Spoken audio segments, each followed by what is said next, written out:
I'm in a destination that could be considered the headquarters of the California lifestyle, and I'll be exploring an incredible coastline and some of its cities and beach communities along the way.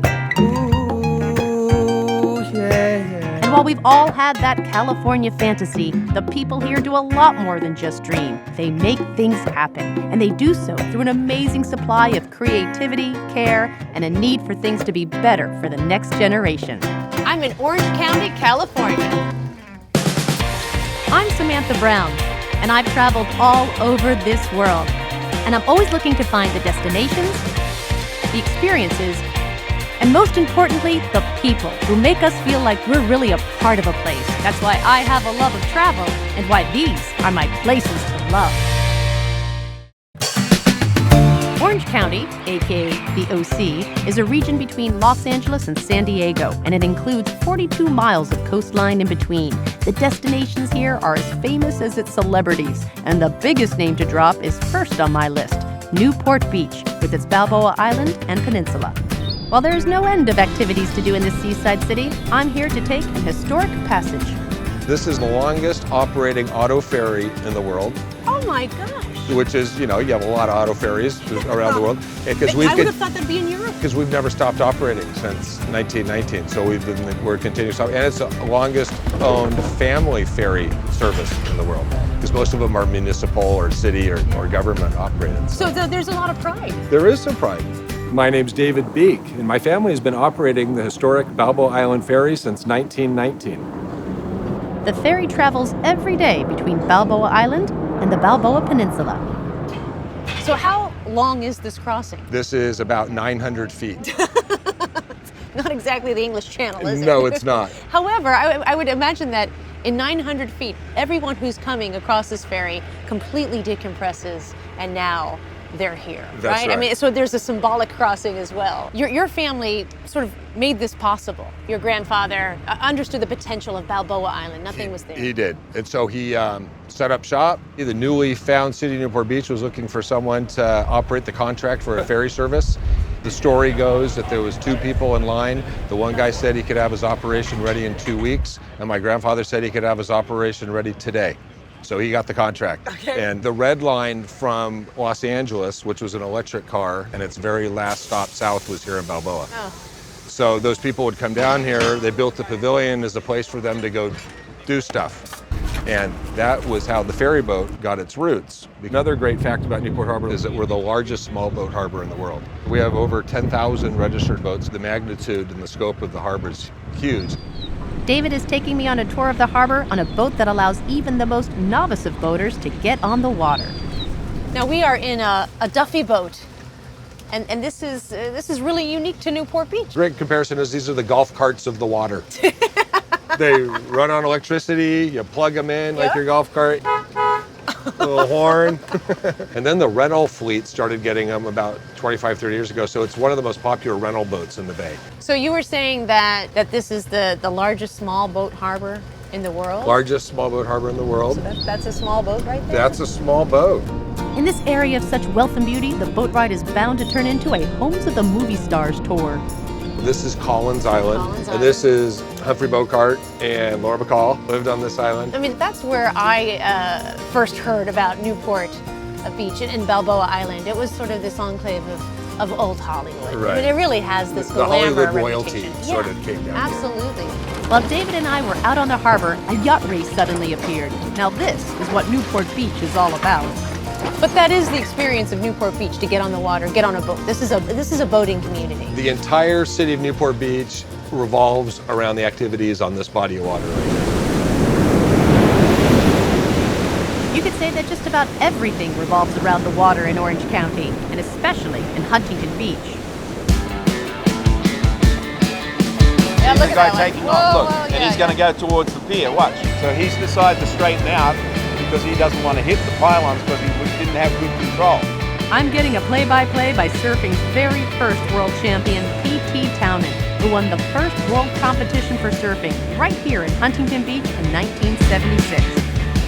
I've been here all of 20 minutes, and this is already the most surfers I've ever seen in one place in my lifetime. So yeah, the Surf City USA credit checks out here. Well, yeah, absolutely. I mean, since 1914, when George Freeth came down here on the Red Train and rode the first wave, it's been Surf City, and particularly after 1959, when they had the first championship, and which became today the US Open of surfing, which, when that's on, this place has got, 50,000 people here on a Sunday. So I have to ask, the pink shoes. So the whole pink thing is a result of my mother. When I'm a teenager in the 60s, at breakfast with my brothers and sisters, a Victorian family, you all sit down together. And I said to my mum, Mum, I'm going to get a new surfboard. My mother says to me, son, I think you should get your next surfboard pink. That way they'll never miss you. And it takes me to the number 2 position in Queensland, which is like the state of California. And from there I get to qualify for the first Australian Championships as a junior. I went, I guess this pink thing's working. So Orange County is just this string of wonderful cities, most just right along the coast. What makes Huntington unique? It's just the history of the pier. This was the first pier built in 1904. And then that one got smashed down, and then in 1914 they opened the first ever concrete pier in America right here. A couple of other storms have washed away the pier, so it's been rebuilt quite a number of times. But all of that attraction is what makes Huntington Beach the attraction it is. Where in the world do you have 8 miles of pristine, beautiful beaches? It's the Southern California lifestyle. That's it, it's all right here, Surf City, USA.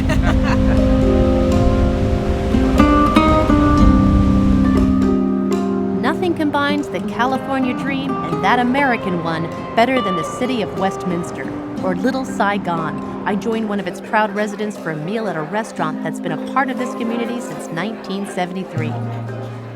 So you were born in Vietnam? We all came in '81. I spoke no English, and we were very poor, so we were, on welfare, food stamps. At 10, I was helping out cleaning houses to make a little bit of money for school supplies and school clothes. I'm Janet Nguyen, one of the boat people who arrived in 1981 to the United States from Vietnam. In my family, we had to, we get 3 career choices: doctor, lawyer, or engineer. Okay. So that's it. I'm currently the first Vietnamese American elected to the state senate in the United States. So when did you decide to go into politics? What was it that you caught the bug, that you said, I want to do something very different with my life? Everything we do in our life, the food that we're eating, the air that we're breathing, is governed by somebody, and that's government. I want to be there when laws are created for or against someone like me. I want to be at the table and say, if you make that law, this is how it's going to affect these people, positively or negatively. Hello. Thanh Mi is known for Vietnamese comfort food served family style. What is the soup called? Sour soup Sour soup? with catfish. Joining us for lunch at Thanh Mi is the family who's been running it for over 40 years. That's the mom, Chi Ba, and her 2 children, Christopher and Han. So you are brother and sister. Yes. And you were brought up here in this restaurant. Yes. What was your first job? What did your mom and dad make you do, Christopher? Cleaning the table, washing the dishes. Yes. We all pitched in. You all pitched in. Yeah, and just you, like Han? I was since I was the girl of the family, so I got to just stay in the cash register. Oh, nice. So they trusted you with the money. Yeah, this is where we celebrated everything. So this is where you lived? Yeah. Because this is where mom was, 18 hours a day. This is where the kids are going to be. Right. We were here pretty much most of our time. Besides going to school, Christmas, Thanksgiving, everything happened here. So the restaurant is also really a community center here as well. I mean, everybody, the whole community congregated here, pretty much. Mm-hmm. So everybody, it's kind of like Cheers, Everybody knows everybody. Everybody knows, yeah. And everybody knows what you specialize in, what your parents specialize in as well. And what a wonderful life you've given your children. I mean, were you scared getting on that boat with your kids? Yeah, very, very scared. Mm-hmm. Because at the night time very dark, cannot see anything. Mm-hmm. Yeah, no food. Just they give a little food.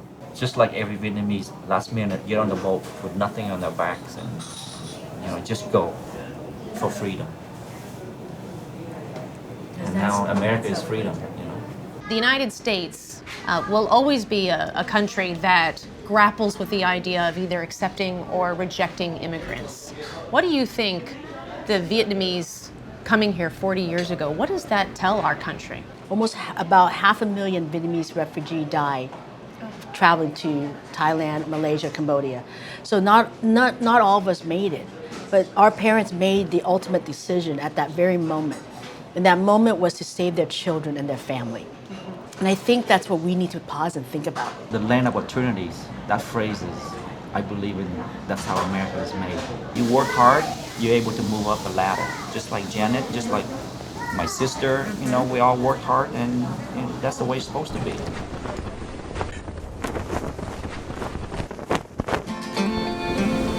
Back in Newport Beach, there's a unique community begun in the 1920s that has turned into one of the most in-demand places to stay.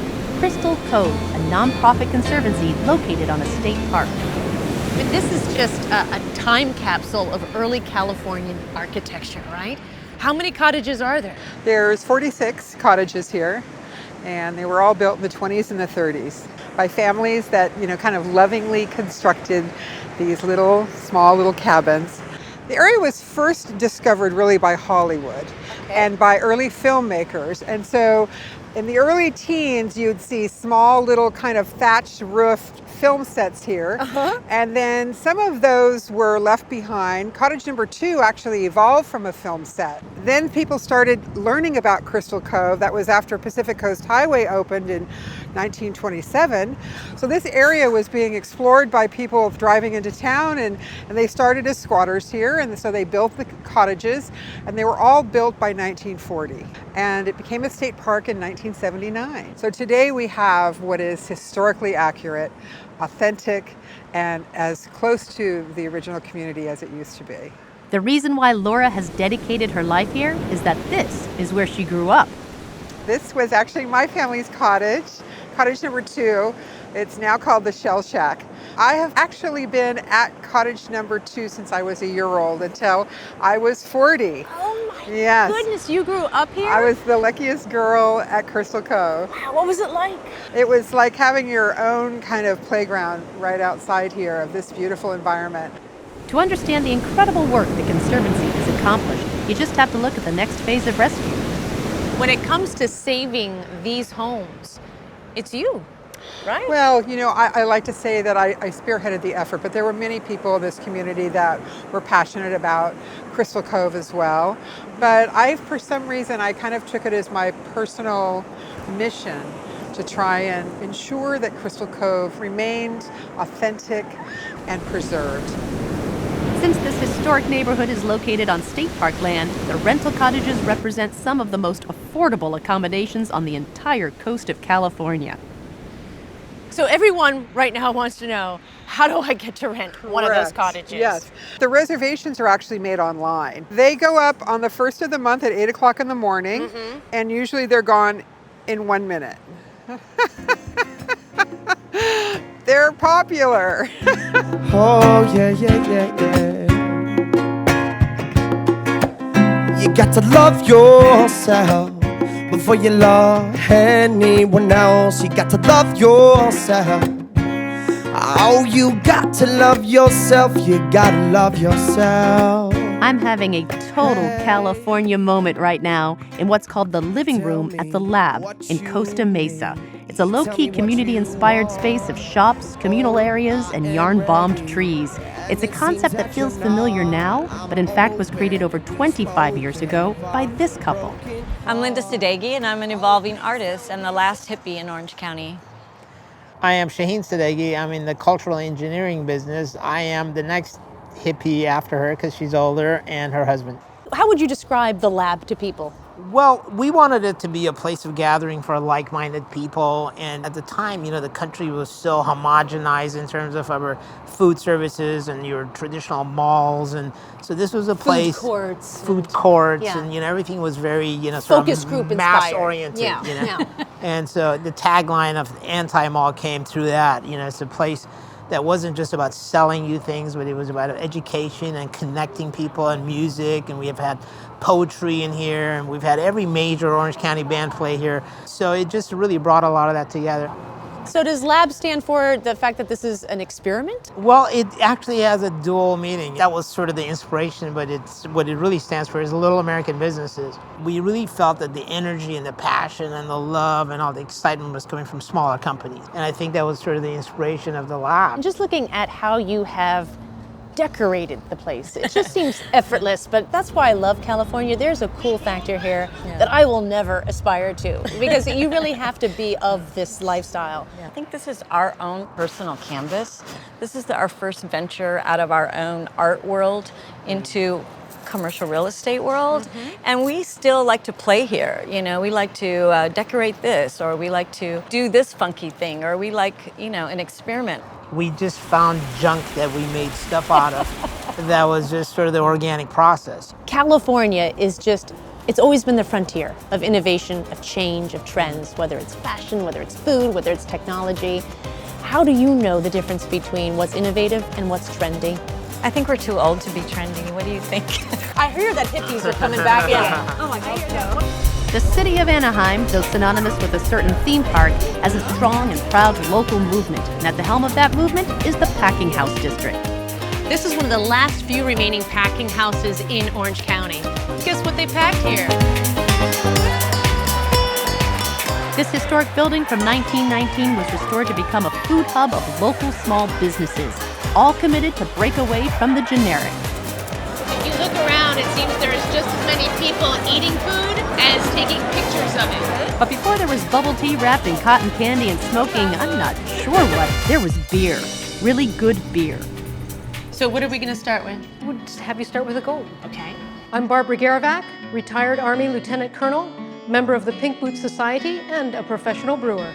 And how would you describe your beers? We tend to talk to guests about beer in terms of, we always say look, sniff, sip. Oh, so we have a I went right for the sip. The Pink Boots Society is an organization founded to help women in the brewing profession. Barbara's husband, Greg, is not in the Pink Boots Society. However, he is a beer maker, as well as a retired lieutenant colonel. And their brewery has the distinction of being the very first business in the revitalized packing district. And this is really lovely. This is refreshing. Imagine like on a hot California day. Absolutely. You're selling a lot of this. Right. A little bit of a honey finish, so if you don't think about it, you don't notice it. It's a nice clean way to finish that glass of beer. What am I drinking now? Now you're drinking the Hefeweizen. So you see it's a little bit... Oh, I see. I go right just for the what- sip. I you know just what? go right for Which the is sip. fine. You just drink the way you like to drink. I'm drinking a Hefeweizen in a city founded by Germans, made by lieutenant colonels stationed in Germany. How long were you in Germany? We were stationed there twice. 3 years, the first time near Nuremberg, and 4 years near Regensburg. So always in Bavaria. And what we saw there was every big town had a brewery. It was just a lot of local beer, and you just drank what was from your town. And that's really what we wanted to create here. Our beer is always fresh. We know the people we sell to. And when you get a glass of Anaheim beer and love it, you'll have to come back to Anaheim if you want more. I think travelers love that. If you're going to a destination now, you want to taste it.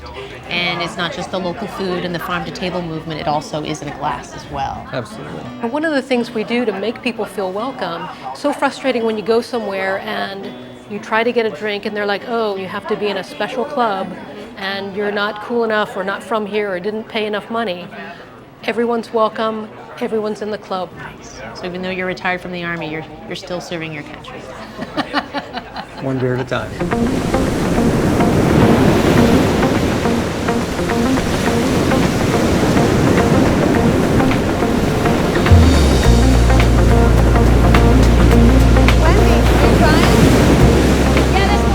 You've been doing this for 20 years, watching these fields go out. A lot of hard work. That one got me. I'm not gonna lie. To understand the emotion and relief of this moment on the beach, you first need to go here, where it all started, at the Pacific Marine Mammal Center. This is intensive care? Yeah, so this is where all of our new animals that are really small and in need of warmth come in here. We have 3 sea lions and then 1 little harbor seal. These animals are super, super skinny and very small in stature as well. And is that why they're here? Yes. They need to be heavier. They need to be heavier. They are malnourished. They haven't eaten. And so they get all of their water from the fish that they eat. So when they come in malnourished and dehydrated because they haven't been eating. Let me show you some animals that are kind of in that second stage. These guys are up and alert. They've got little pools they can play in. Now, this one is right up here at the gate, and all I want to do is to scratch its little nose. What would happen if I did that? You might lose a finger. Got it. Yes. Because he's looking for fish right now. Oh, is that right? Yes. So these are just fish. These this are is just mackerel. fish. Okay. Exactly. But I mean, look, they really are. Yeah. They're with their big eyes and their whiskers. They They're play very- on our hearts. Yeah, and they I think do. they know it too. Yes, they do. know it. The Pacific Marine Mammal Center in Laguna Beach began saving lives in 1971 and is the first rehabilitation center of its kind in the state of California.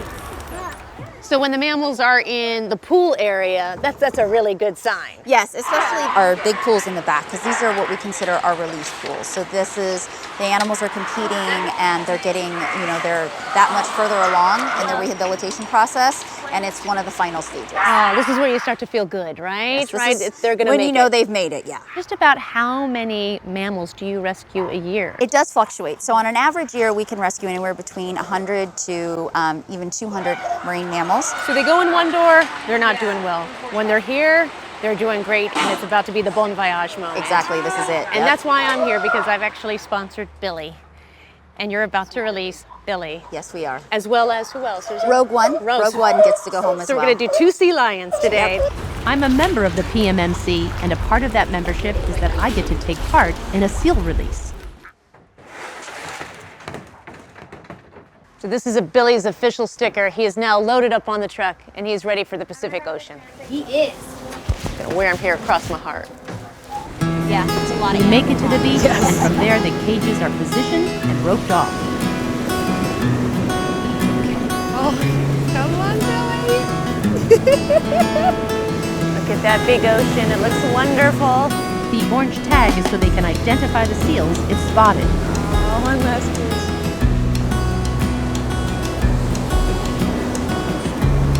There he goes. Come on, Billy. That's the way. There's still a little trepidation. We've all had this feeling, right? Should we stay or should we go? Oh. Yeah, sometimes they just need a little push back in there. Sometimes they'll jet right out, and sometimes they'll take it slow. Wow, that's a big wave. It must feel good to be out there. It's an effort from the public who call us to tell us that these animals are down here, to all the effort that everybody puts in at the center, to the people who come in and donate, and everybody is a part of these guys getting back out there. And when you know that and you're standing here and you watch that, it makes you proud. Traveling in Orange County is going to find probably the best weather in the world, and we have some of the most amazing beaches in the world. Considering that less than 100 years ago, this was just marsh, sand dunes, and brushland, in just a short period of time, it's become one of the prominent beach cities in the world. And when you have new immigrants, it brings in new ideas. And not only new ideas, but those new ideas assimilate, but then also create its own. And that's why you have what you have in Orange County today. There's so many wonderful small parks to explore and places to eat, places to sit down and enjoy a drink with your friend. And next thing you know, hours have passed and you're saying, that was the best Sunday I've had in a while. I think California definitely has this aura about it where people, again, like to experiment and try new things. I think much of it has to do with this sense of freedom. And it's home. That's what makes Orange County is to all of us. It's home. When you get to walk on beaches that are long and wide, when you connect with people who prove the California dream is more than just a fantasy. When a place known for its endless summers gives us unexpected pleasure, that is when we share a love of travel. And that's why Orange County in Southern California is a place to love.